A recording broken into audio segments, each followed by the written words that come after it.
Можно, да? Нет, можно выйти. Да, конечно. Что, нам, наверное, корреспондентам лучше всем с одной стороны? Давайте с одной стороны Да, с встанем, той да, стороны встаньте. чтобы человек... А, нет, с этой С этой, да? Это вопрос.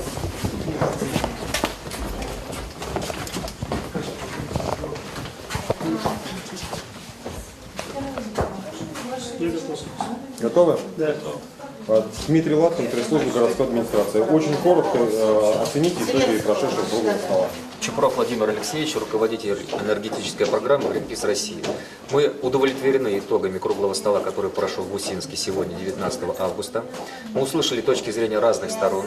Что очень важно, мы услышали поддержку со стороны государственных надзорных органов, со стороны частично администрации муниципального округа Усинск, ну и самое главное, Министерство природных ресурсов Республики Коми, которое готово поддержать рекомендации Greenpeace и реализовать их в виде законодательной инициативы от Республики Коми. Спасибо. Аня Скальская, Усинское телевидение. Большими буквами на пресс-релизе с задней стороны написано, что России не потребуется освоение арктического шельфа. Вот есть мнение такое, хотелось бы услышать ваш комментарий, что Greenpeace преследует какие-то тайные цели. Да? Вот как вы прокомментируете? Не секрет, что сегодня руководство Российской Федерации нацеливает нефтяные компании на просто идти на север, уходить там, где есть еще нефть или, возможно, есть, это арктический шельф, конечно же. С нашей точки зрения, то, что сейчас происходит на наземных территориях, на арктических, на субарктических территориях, где пока не решена проблема нефтяных разливов, в гораздо более легких климатических условиях наличия инфраструктуры и так далее, уходить вот с таким багажом и опытом на арктический шельф, где все гораздо сложнее, где нету практически инфраструктуры, где сложнее реализация государственного экологического контроля, конечно же, нельзя.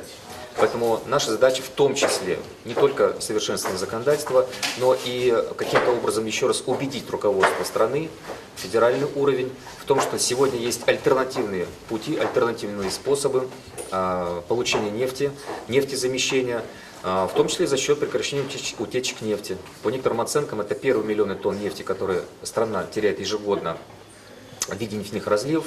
Это, например, сравнимо с тем, что будет добываться на платформе приразломная в Баренцевом море, в которой впадает река Печора, которая уже сейчас выносит десятки тысяч тонн нефти в результате нефтяных разливов, в том числе на территории Республики Коми. Поэтому здесь наша задача, конечно же, не найти какой-то конфликт или какую-то конфронтацию. Наша задача еще раз убедить использовать уже этот аргумент, вот этот негативный опыт, который есть с нефтяными разливами в нашей стране, к сожалению, что на сегодня нужно решать проблемы, которые есть здесь и сейчас на освоенных территориях, совершенствовать технологии добычи, предотвращение нефтяных разливов и добывать там, где нефть есть, и ее взять легче, исключив экологические риски, которые намного выше и больше на арктическом шельфе. Но здесь и сейчас все равно когда-нибудь закончится. Не опоздаем ли мы туда и потом? На сегодня можно сказать, что арктическая гонка за арктической нефтью в Северном Ледовитом океане, она в основном происходит на страницах газет. На сегодня нет технологий добычи нефти на арктическом шельфе в таких условиях. Попытки таких компаний, как Shell, как Statoil, добывать нефть на арктическом шельфе в суровых условиях, в ледовых условиях, они на сегодня, пока, мягко говоря, не успешны.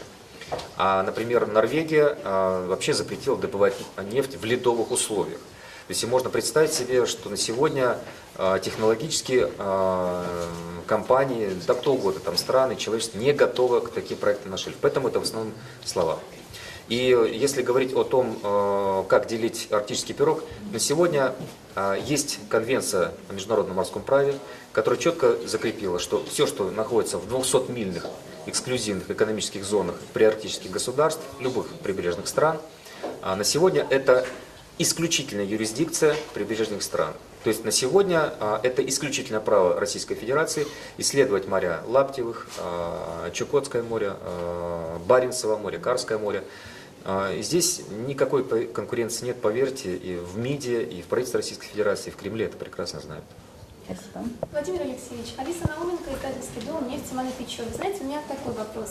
Сегодня в основном вот те предложения, которые вы, в частности, выносили, да, Greenpeace, это все уже после того, как, собственно говоря, вот аварийная ситуация произошла, да? Когда-либо вы обсуждали, допустим, возможность такого явления, как государственное софинансирование программ вот, по замене трубопроводного транспорта? Понятно, что компании частные, но вот что, если им начать помогать до того, как что-то произошло? Ведь мы же знаем, что именно в устаревших трубопроводах основная проблема. Безусловно, основной источник нефтяных разливов – это ветхие аварийные нефтепроводы. На сегодня это известно, это не какой-то секрет. Гораздо легче предотвратить, как вы правильно говорите, разлив, чем потом убирать в сложнейших условиях, арктических, субарктических, и в итоге очень часто их просто не убирают, потому что это невозможно убрать нефтяной разлив. Поэтому здесь, конечно, вопрос государственной политики, каким образом мотивировать и стимулировать компании для того, чтобы они инвестировали в замену нефтепроводного парка. Ну, я бы не совсем согласился, что роль государства здесь с точки зрения финансовой помощи или стимулирования, она ключевая. На сегодня, по официальным данным, чистая прибыль нефтяных компаний, работающих на территории Российской Федерации, составляет около 5 миллиардов рублей с 2007 по 2011 год, то есть примерно, прошу прощения, 1 триллион рублей в год – это чистая прибыль нефтяных компаний, работающих в Российской Федерации. По оценке Министерства природных ресурсов, цена вопроса, цена замены, модернизации существующего парка промысловых нефтепроводов в Российской Федерации примерно тот же триллион рублей.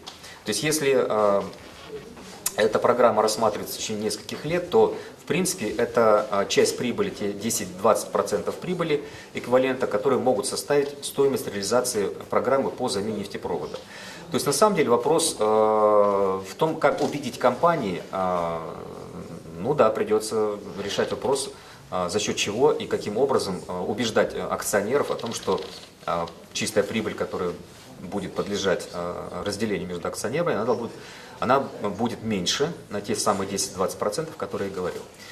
Государство, конечно же, не должно оставаться в стороне, поэтому среди наших рекомендаций вещи, связанные с экологическим страхованием. То есть это те финансовые резервы, которые могут быть использованы компаниями, ну, либо в складчину, либо индивидуально. С точки зрения прямой помощи, я не думаю, что государство на сегодня готово такую помощь оказывать, учитывая сложную ситуацию с федеральным бюджетом, не говоря про региональные бюджеты.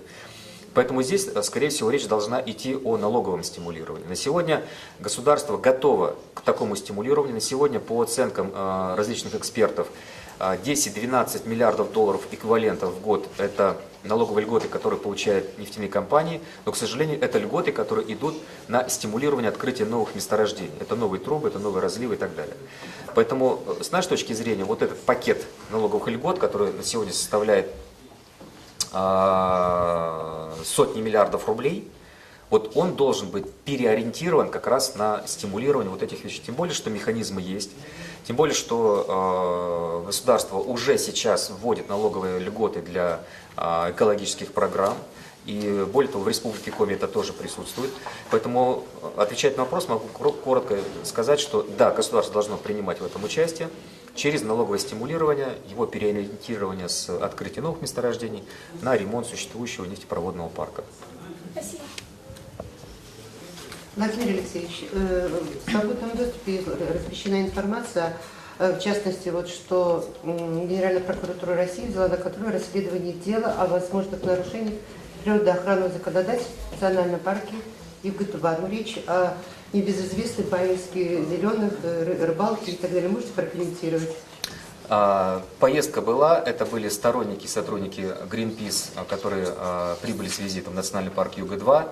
Те нарушения, которые говорится в письме господина Андреева, их не было. То есть прокуратура ведет проверку, она будет проверять, соответственно, что делали там сотрудники Greenpeace, сторонники Greenpeace, и она даст свою оценку. Финансовые доноры? Сторонники, это имеется в виду финансовые доноры, то есть люди, которые за счет пожертвований которых работает Greenpeace, потому что Greenpeace по своему уставу не имеет права брать деньги у государственных, политических и коммерческих структур. Это частные пожертвования.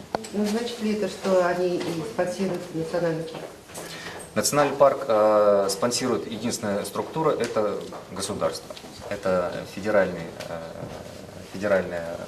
организация федерального уровня. Она, ну и частично то, что парк получает за счет платы за посещение парка и так далее, и так далее. Ну, там есть серая зона, что насколько корректно, что парк самостоятельно взимает эту плату, но в основном основной источник финансирования, это, конечно же, государство, федеральный бюджет. И деньги там не очень большие, кстати.